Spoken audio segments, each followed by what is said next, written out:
Hey guys, if I learned anything from my time as a total war enthusiast, it's that any tactic can work as long as you believe hard enough in yourself.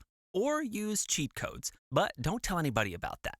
So today, let's take a look at more cheat codes from history and learn about the craziest war tactics. In ancient Greece, the military got tired of having to deal with war elephants, so they needed to come up with a strategy to counter it. Because it turned out that the 16-year-olds in the front line that the Greeks were using, who had never a day in their life done much else than be a farmer, came face to face with an armor-plated elephant the size of a small house for the first time, they would shit their pants and not be of much use.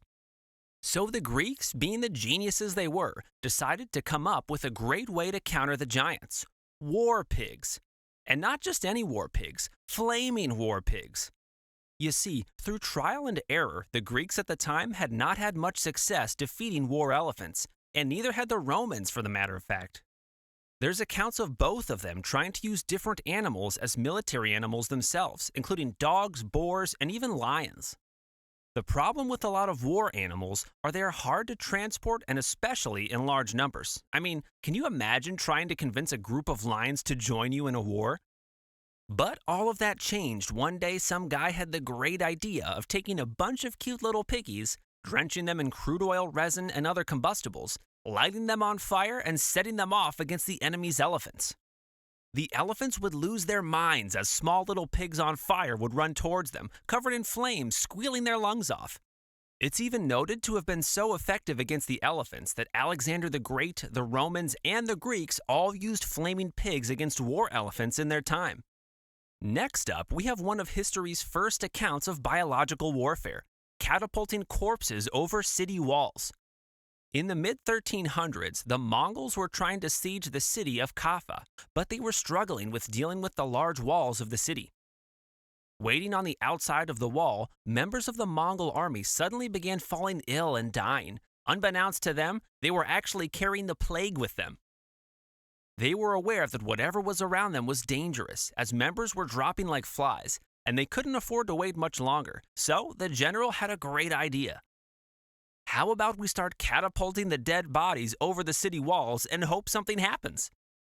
The strategy turned out to be somewhat successful, I guess. I mean, the Mongols just kept hurling people over the wall until they didn't have many men left, as they had all been taken by the plague. And similarly with the people from Kaffa behind the wall, they all just started catching the plague and dying till either side didn't have many men left. So the siege just stopped. They called it a truce and went home. Killing your enemies with your dead comrades? I guess that's some sort of recycling, I don't know. But on a global scale, this was the beginning of one of the worst periods in European history, as this is basically the gateway to the spread of the bubonic plague, which would wipe out almost half of Europe.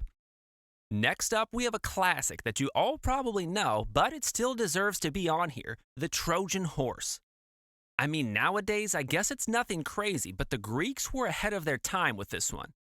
The story goes that the Greeks were trying to siege the city of Troy, but it was near impossible.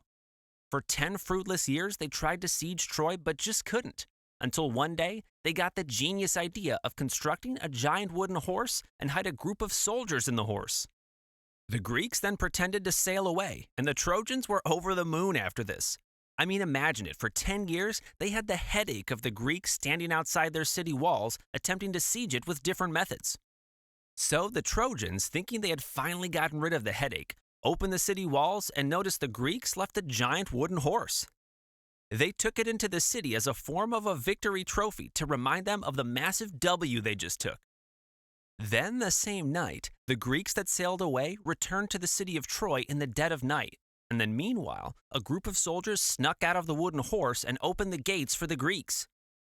The Greeks then, finally, after 10 tiresome years, managed to enter the city through possibly the most out-of-pocket war tactic of all time: a literal wooden horse. Next up, we have Greek fire, and despite what the name might lead you to believe, it was actually invented by Romans inhabiting Greece at the time. So if you were stupid enough to believe that it was invented by the Greeks, you're so stupid. I would never make that mistake, and I didn't do that at all while writing this. Based on what we know, it looked something like this. They would have siphons on the end of ships like some sort of flamethrower and use it to essentially spray their enemies with fire. Think of it as a predecessor to the flamethrower. I mean, imagine this. You've trained all your life in naval combat, and finally it's your time to pull up against the Byzantines. You're feeling real confident in your navy until, what? Fire starts hurling towards you.